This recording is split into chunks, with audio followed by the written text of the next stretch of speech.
The house on Ridgewood Crescent is still standing. 41 years, the same front porch, the same maple in the yard that I planted when my son was born. I drive past it sometimes and think about all the things that house absorbed. The arguments, the silences, the sound of a woman packing suitcases at 2 a.m. It's a solid house, red brick, modest yard, the kind of house a retired civil engineer with a pension and no interest in impressing anyone would live in. My name is Douglas Haynes. I'm 63 years old. I worked 31 years for the City of Ottawa's Infrastructure Department, came up through the ranks, retired with a clean record and a handshake from a deputy minister who mispronounced my last name. I don't own a boat. I don't vacation in Mexico. I buy my clothes at Mark's Workwear, and I make a beef stew on Sunday afternoons that I consider one of my genuine achievements in life. None of that mattered to my son on the evening of March 15th, at a restaurant in the Glebe, when he looked across the table at me and said, in front of his wife and his stepfather and 4 of their friends, "You know, Dad, you've always played it safe. Some people are built for comfort, and some people are built to win. You were always the first kind." He said it the way people say things they've rehearsed, evenly, with a small nod afterward, like he was confirming something he'd long believed. His stepfather, a man named Trevor Ashford, lifted his glass of Barolo and gave the quiet half-smile of a man who'd coached that line from the sidelines. I didn't respond. I picked up my fork. I finished the salmon. I drove home on the Queensway in the dark, past the orange glow of the Costco sign near Miravalle, past the overpass where I once watched a crew of my men re-pour a cracked section of concrete in February cold. I didn't feel the anger I thought I would feel. I felt something colder than anger, something that had been a long time forming. I poured myself 2 fingers of rye. I sat at the kitchen table. And I started making a phone call I had hoped, for 15 years, I would never have to make. My son's name is Patrick.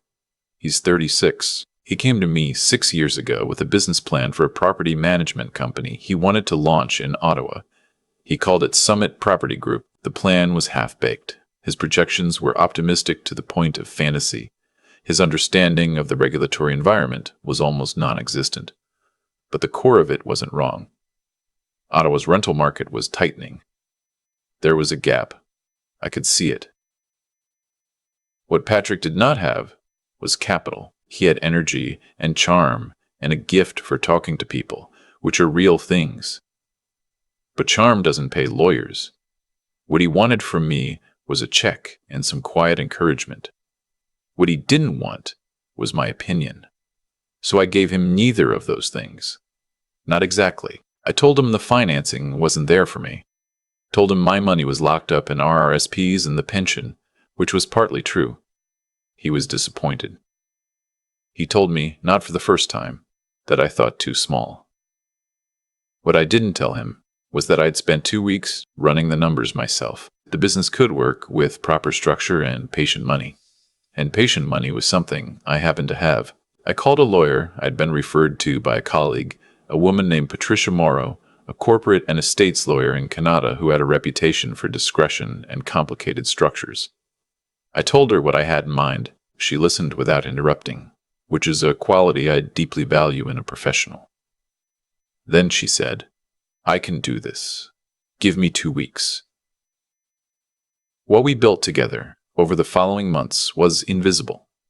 A numbered company in Ontario, 2847631, Ontario Inc., which served as a holding entity. Through it, I capitalized a private investment fund structured as a limited partnership. The general partner was a small advisory firm we set up in name only, with a retired accountant from Nepean serving as the nominal director.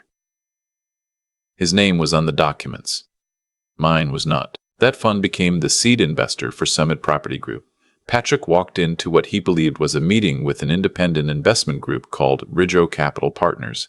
He misspelled Ratto in his thank you email, which I noticed, and walked out with a commitment of $420,000 in exchange for a 60% equity stake. He called me that evening. I remember he was almost breathless. "Dad," he said, "you're not going to believe this. I found my investors." "That's good news," I said. "I'm glad for you." "It's a real group. Boutique operation. They really understood the vision. Good, I said. What are the terms? He explained them. I already knew every term. I had written every term. Sounds reasonable, I said. Read the shareholders' agreement carefully. I will, he said. He did not. Over the following years, I watched Summit Property Group grow. Patrick had real ability in the day-to-day tenant relations, property acquisition, building vendor relationships. He hired a woman named Sandra as his operations manager, who was frankly more competent than he was, and I quietly ensured she was well compensated. The company grew to manage 32 units in Centertown, Hintonburg, and the Glebe. Patrick believed he built it. He told that story constantly, at dinner parties, on his LinkedIn page. He once gave a talk at an Ottawa Board of Trade event about entrepreneurship that I attended without telling him. I sat in the back row. I listened to him describe how he'd pitched to investors, how he'd taken the leap when others wouldn't. I drove home thinking about whether I'd made a mistake, not in what I'd built for him, and the assumption that one day he'd see it. He didn't see it.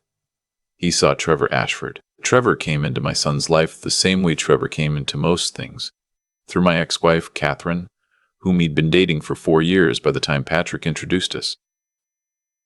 Trevor ran a consulting firm.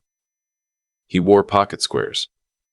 He had strong opinions about wine. He referred to himself in conversation as someone who understood how value is created, and he said this often enough and with enough authority that my son, who was in his late 20s and still building, began to hear it as wisdom. It was Trevor who gave Patrick the vocabulary built to win. Comfort versus growth. Legacy thinking. These phrases began appearing in Patrick's sentences, secondhand furniture dressed up as original thought. Trevor's consulting firm, as best I could determine, had one client. That client was Summit Property Group, which paid Trevor a monthly advisory fee of $9,000 on a contract that Patrick had signed with great enthusiasm after Trevor had, in a genuine act of audacity, helped Patrick draft it. $9,000 a month, $108,000 a year, paid from company accounts that were funded by capital I had quietly provided and profits I had helped generate. I sat with that for a long time before March 15th. After the restaurant, I sat with it differently. I called Patricia Morrow the next morning. It was a Tuesday. She picked up herself, which she always does before 9. Patricia, I said. It's Douglas. I know, she said. I have call display. You sound like someone who had a rough evening. I had a clarifying evening, I said. I'd like to meet. I'll move my 10 o'clock, come in at 9:30. Her office is in a low-rise on Hertzberg Road, near the Canadian Tire Center. Practical woman. Practical office. She had coffee made when I arrived. I told her about the dinner. She listened the same way she always listened. Not with sympathy exactly, but with full attention, like a doctor taking down symptoms. I want to activate the shareholder provisions, I said. Everything in the LP agreement. She set down her cup. You're sure? I've been sure since about 11 o'clock last night, I said. I just wanted to sleep before calling you. The 60% stake is clear, she said. The general partner can call a restructuring review under Section 9 of the LP agreement. We trigger that first. It gives the majority shareholder the authority to conduct an audit of company operations and suspend executive signing authority pending review. Timeline? We can issue the review notice by end of week. Signing authority suspended effective 7 days after notice. If we're also terminating the advisory contract, we are. That's cleaner. The advisory contract has a performance clause we built in at my suggestion, if you recall. Measurable deliverables that were never properly documented by the advisor. We can argue non-performance. I did recall I had suggested it, and she had agreed it was prudent. And the vehicle? I said. Patrick drove a 2022 Volvo XC60, dark blue. The lease was held through Summit's fleet account, a company expense, tied to his role as CEO. If his executive authority was suspended during audit, the eligibility for company-provided vehicle fell away. The lease is through the numbered company's asset management subsidiary, Patricia said. The moment the restructuring review begins and signing authority is suspended, his authorization as a company officer lapses. The vehicle reverts. I nodded. Start with the vehicle, I said. Like pulling the thread. She wrote something on her notepad. Then she looked up. Doug, can I ask you something personal? You can try. Is this about Patrick, or is it about Trevor? I looked at my coffee. It's about what I should have done 5 years ago, I said. I confused keeping quiet with being patient. They're not the same thing. She nodded slowly. All right, she said. Let's begin. I spent Thursday and Friday doing what I do when I need to not think about something. I changed the winter tires on my truck. I cleaned out the gutters on the south side of the house, which I'd been putting off since October. On Saturday, I drove out to my sister's place in Almonte and helped her husband rehang a gate on their fence that had been dragging all winter. On Saturday evening, my phone rang. It was Patrick. I watched it ring. The third time it went to voicemail, I set the phone face down on the passenger seat and drove the county road back toward the city in the dark. He left a message. I didn't listen to it until Sunday morning, standing in my kitchen making oatmeal. Dad, my car wasn't in the building garage when I went down this morning. There's some issue with the lease, they said. The fleet company. I need you to call me back. There's something going on and I don't know what it is. Call me back, please. I ate my oatmeal. I went to Mass. I sat in the third pew from the back at St. Patrick's Basilica, which is where I've sat for 20-some years, and I listened to the gospel reading, which happened to be about the prodigal son, which I chose to find amusing rather than pointed. Monday came hard. Patrick arrived at Summit's office on Rochester Street to find his key fob no longer open to the back entrance. The building manager, who had been quietly briefed, redirected him to the main entrance and handed him an envelope. Inside was a formal notice, on legal letterhead, informing Summit Property Group that the majority shareholder of record, Ridgeo Capital Partners, acting through the LP general partner, had initiated a full operational and financial audit under Section 9 of the shareholders' agreement. Effective immediately, executive signing authority for Patrick Haynes was suspended pending completion of the audit. All company accounts were frozen except for operating accounts accessible by the CFO, which was Sandra, who had been promoted to interim managing director that morning by board resolution. Sandra, to her credit, called Patrick directly. She told him she was as surprised as he was, and that she hoped it would be resolved quickly. She was not lying about the first part. He called me 4 times Monday afternoon. I didn't answer. He sent 3 texts. The third one said, Dad, I know something is happening. Please call me. I need to know you're okay. That one I found harder to read than I expected. Tuesday, Trevor discovered the advisory contract had been terminated. Patricia had sent the notice by registered mail to his business address, a shared office suite on Bank Street, and also by email. The grounds were non-performance against documented deliverables. The notice also indicated that Summit would be seeking partial recovery of fees paid under the contract, pending audit findings. I know what happened next because Catherine called me. We don't speak often. When we do, she is generally composed. She was not composed on Tuesday afternoon.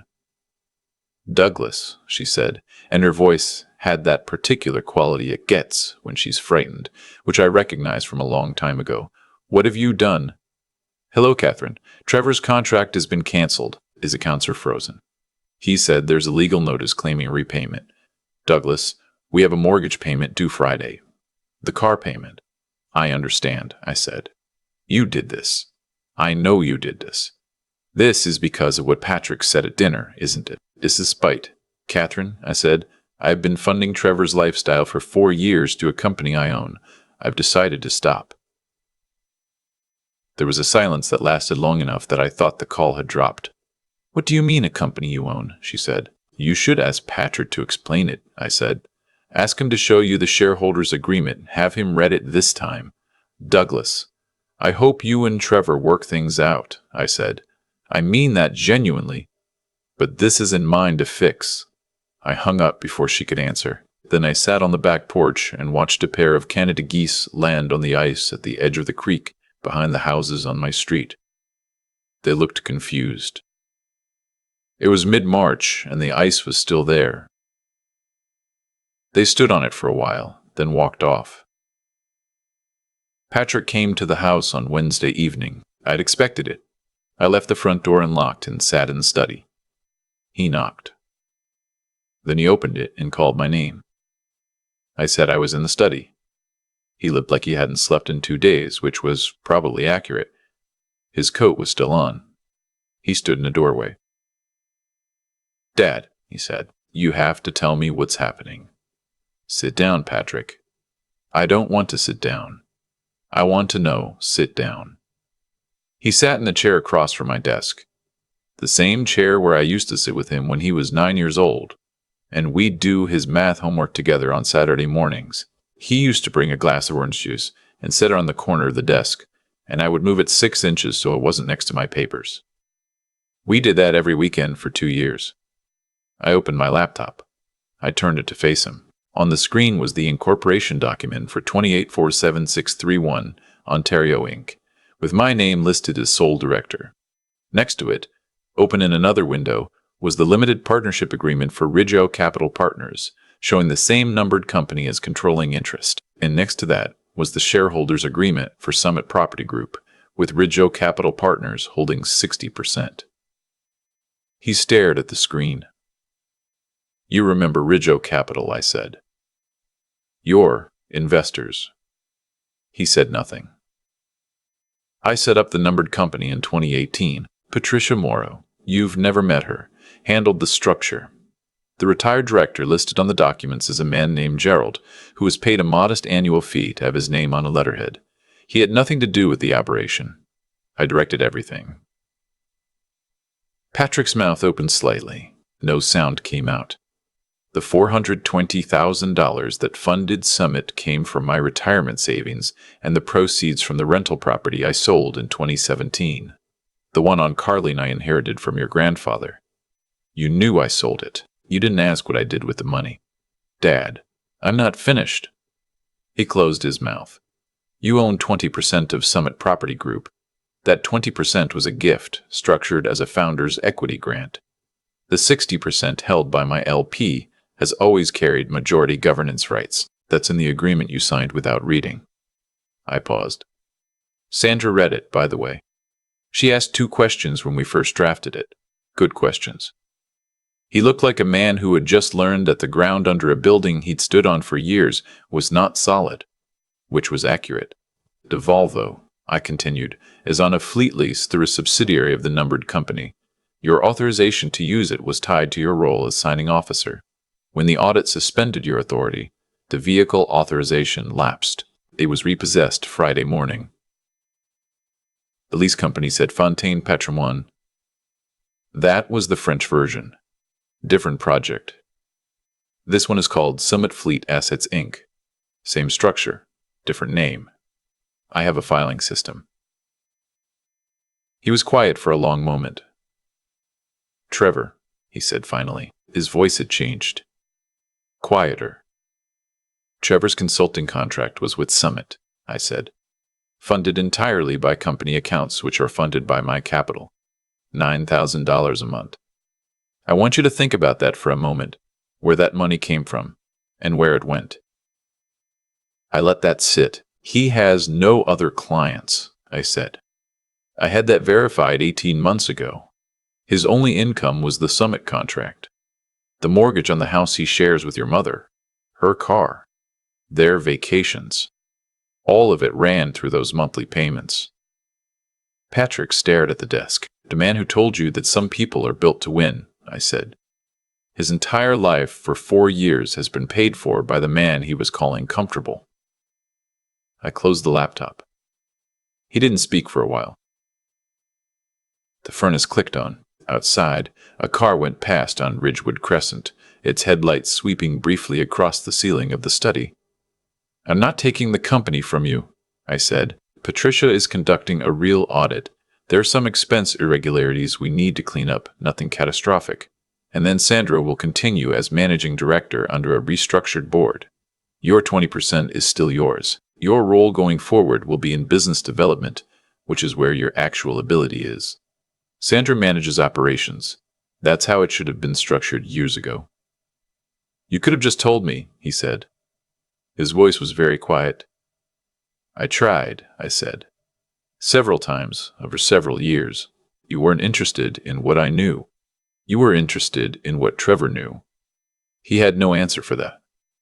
I'm not angry with you, I said.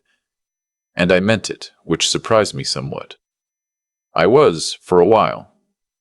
But anger is not what I feel now. I feel like a man who let something go on too long because he thought patience and silence were the same as love. They're not. He was looking at his hands. Go home, I said. Think. Call me when you're ready to have a different kind of conversation. He got up. He put his coat back on. He walked to the front door, and I heard him pause there. Then the door opened and closed, and I heard him walk down the porch steps. I sat there for a while in the quiet. Then I went to the kitchen and put the kettle on. I found the good tea, the loose-leaf stuff my sister brings me from a place in Perth, Ontario, and I made a pot of it. I took it to the back porch. The night was cold, but not the punishing cold of January. It was the cold of late winter, the kind that has some give in it. The geese were back, or different geese. Hard to tell in the dark. They were standing at the edge of the creek making the low sounds geese make when they're settling in. My phone buzzed, not Patrick this time. It was a number I didn't recognize, which I normally don't answer, but it was late, and something made me pick it up. It was Trevor. His voice was tight and controlled in the way of someone who is used to performing control but is not feeling it. Douglas, he said, I think we should talk man to man. All right, I said. I want to understand what you're trying to accomplish here. I don't think I need to explain that, I said. This has consequences beyond just Patrick, Catherine. She's not well positioned for this kind of disruption. I know, I said. Then you understand why I'm asking you to reconsider. I looked out at the creek. The geese had gone still. Trevor, I said, you spent 4 years advising my son on my money, while building a lifestyle that would collapse the moment I stopped paying for it. You sat across a table from me in March and smiled while my son called me comfortable. I don't think you get to call me and ask for reconsideration. A pause. I'm going to rebuild, he said. I want you to know that. I hope you do, I said. Genuinely, that would be good for my son's mother, and I still care about her well-being even if we're not together. But that's your work to do, not mine.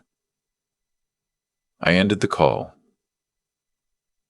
The geese shifted, and one of them made a low sound like a door hinge, and then they were quiet again. There's a version of this story where I feel triumphant, where I sit on my back porch in the cold with my tea and feel like a man who won something. That's not quite how it felt. What it felt like was the end of a long period of confusion. Confusion about whether love means giving without limit, whether staying quiet when you're dismissed is patience or cowardice. I had told myself for years that I was being the bigger person, that I was supporting my son's growth by stepping back, that my invisibility was a gift. Maybe some of it was, but some of it was fear. Fear that if I said what I knew, if I asked to be seen, I'd lose him entirely. What I didn't understand until March 15th was that I had already lost something. Not Patrick. Patrick was still there, still my son. What I'd lost was the honest version of our relationship, the one where he knew who I was and I knew who he was. We'd been performing something for years, both of us. Him performing the self-made man. Me performing the self-made man. Me performing the quiet supporter who didn't need acknowledgement. Patrick called me 10 days later, a Sunday.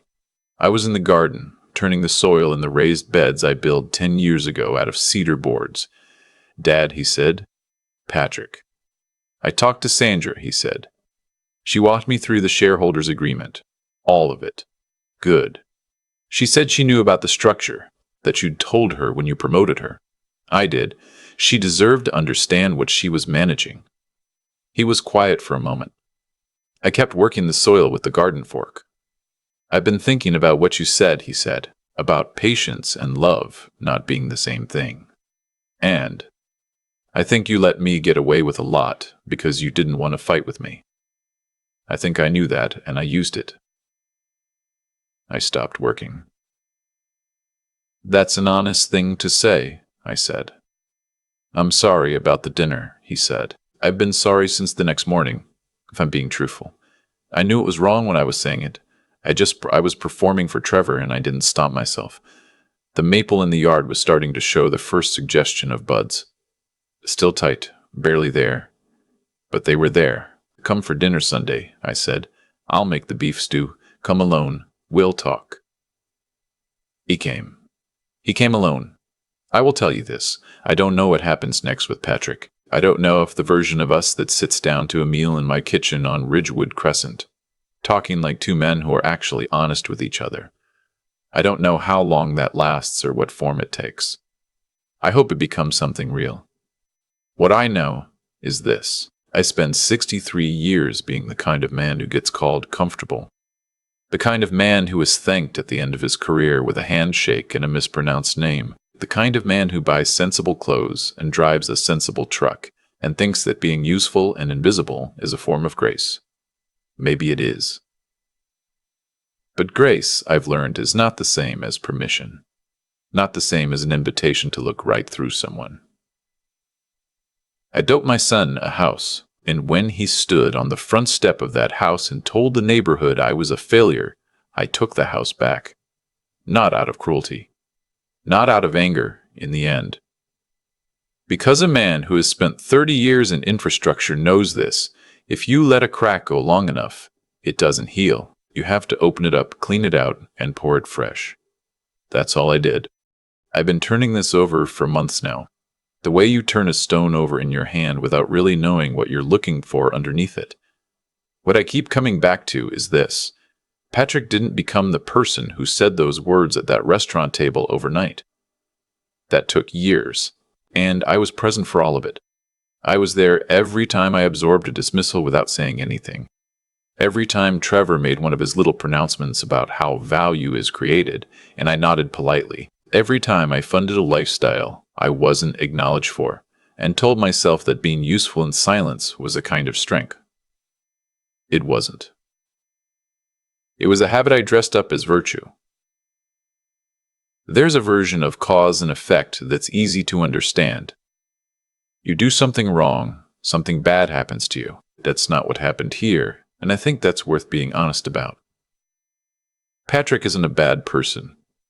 Trevor isn't a villain in the way that word usually means. What happened at that restaurant in the Glebe was the result of something slower and quieter, a long accumulation of small choices made by all of us that nobody stopped to examine.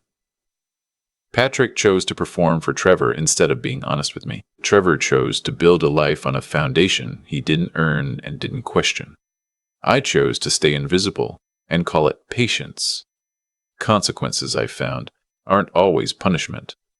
Sometimes they're just the shape that reality takes when you stop managing the distance between yourself and the truth. What I think about when I think about ethics, real ethics, not the kind you read about in a textbook, is that it lives in the small decisions, in whether you read a contract before you sign it, in whether you acknowledge where your money comes from, in whether you say something honest to your father at a dinner table or perform for the men sitting next to him.